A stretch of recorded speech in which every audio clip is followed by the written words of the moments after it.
नमस्कार, मैं हूं शिशिर। आइए देखते हैं देश की बात।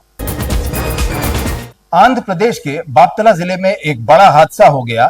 जानकारी के मुताबिक बापतला जिले में ग्रेनाइट की खदान में एक बड़ा पत्थर का टुकड़ा गिर जाने की वजह से उसमें मजदूर दब गए, जिसमें 6 श्रमिकों की मौत हो गई और 3 घायल हो गए।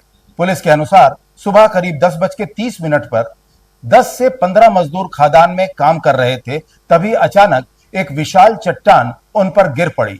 पुलिस का कहना है कि शुरुआती जांच में लगता है कि बारिश या पानी के रिसाव की वजह से चट्टान कमजोर हो गई थी, जिससे यह घटना घटी। पुलिस अधिकारी ने कहा कि घटना के समय कोई ब्लास्ट या भूकंप जैसी गतिविधि नहीं हुई थी। पूरी जांच के लिए फॉरेंसिक टीम मौके पर पहुंच गई। जानकारी के मुताबिक इस घटना में मारे गए और घायल सभी मजदूर उड़ीसा के हैं। प्रधानमंत्री नरेंद्र मोदी ने कहा कि जब पूरी दुनिया में अस्थिरता का माहौल है, तब भारत को अपने आर्थिक हितों के लिए चौकन्ना रहना पड़ेगा। उन्होंने कहा कि सरकार की पहली प्राथमिकता किसानों, छोटे उद्योगों का कल्याण और युवाओं के लिए रोजगार है। केंद्रीय कानून मंत्री अर्जुन राम मेघवाल ने रविवार को देश के सभी नागरिकों से अपील की कि वह आत्मनिर्भर भारत अभियान में पूरी सक्रियता से भाग लेने और भारत में बने अपने उत्पाद ही खरीदें। केंद्रीय मंत्री ने कहा कि सभी के एकजुट होकर प्रयास करने से ही आत्मनिर्भर भारत अभियान को मजबूती मिलेगी। उन्होंने कहा कि आत्मनिर्भर भारत अभियान एक ऐसा अभियान है जिसमें हर भारतीय को शामिल होना चाहिए।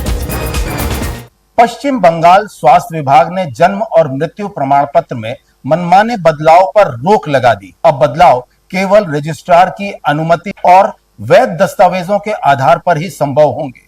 टाइपिंग की गलतियां जैसे मामूली सुधार ही मान्य होंगे। तलाक या पुनर्विवाह में पिता का नाम नहीं बदला जा सकेगा। यह निर्देश 1969 के अधिनियम के तहत जारी किए गए हैं। यह निर्णय राज्य में प्रमाण पत्रों की विश्वसनीयता बनाए रखने और फर्जीवाड़े को रोकने के लिए किया गया है। रजिस्ट्रार द्वारा प्रमाण पत्रों में बदलाव की अनुमति तभी दी जाएगी जब संबंधित व्यक्ति सभी आवश्यक दस्तावेज प्रस्तुत करेगा। रेल मंत्री अश्विनी वैष्णव ने कहा है कि बुलेट ट्रेन सेवा जल्द ही शुरू होगी। उन्होंने कहा कि देश की जनता चाहती है कि ट्रेनों का संचालन भी जारी रहे और स्टेशनों का विकास भी हो। प्रधानमंत्री की सोच है कि दोनों कार्य एक साथ चले और जनता को बेहतर सेवाएं मिल सकें। यह जानकारी रेल मंत्री अश्विनी वैष्णव ने गुजरात के भावनगर में दी। उन्होंने कहा कि मुंबई से अहमदाबाद के बीच की दूरी अब सिर्फ 2 घंटे 7 मिनट में पूरी हो सकेगी। रेल मंत्री ने बताया कि बुलेट ट्रेन की यात्रा की कुल लंबाई 508 किलोमीटर होगी। यह ट्रेन मुंबई के बांद्रा कुर्ला कॉम्प्लेक्स से शुरू होकर गुजरात के वापी, सूरत, आनंद, वडोदरा और अहमदाबाद तक जाएगी। इसकी गति 320 किलोमीटर प्रति घंटा होगी। अभी आप देख रहे थे देश की बात। हमें दीजिए इजाजत। धन्यवाद।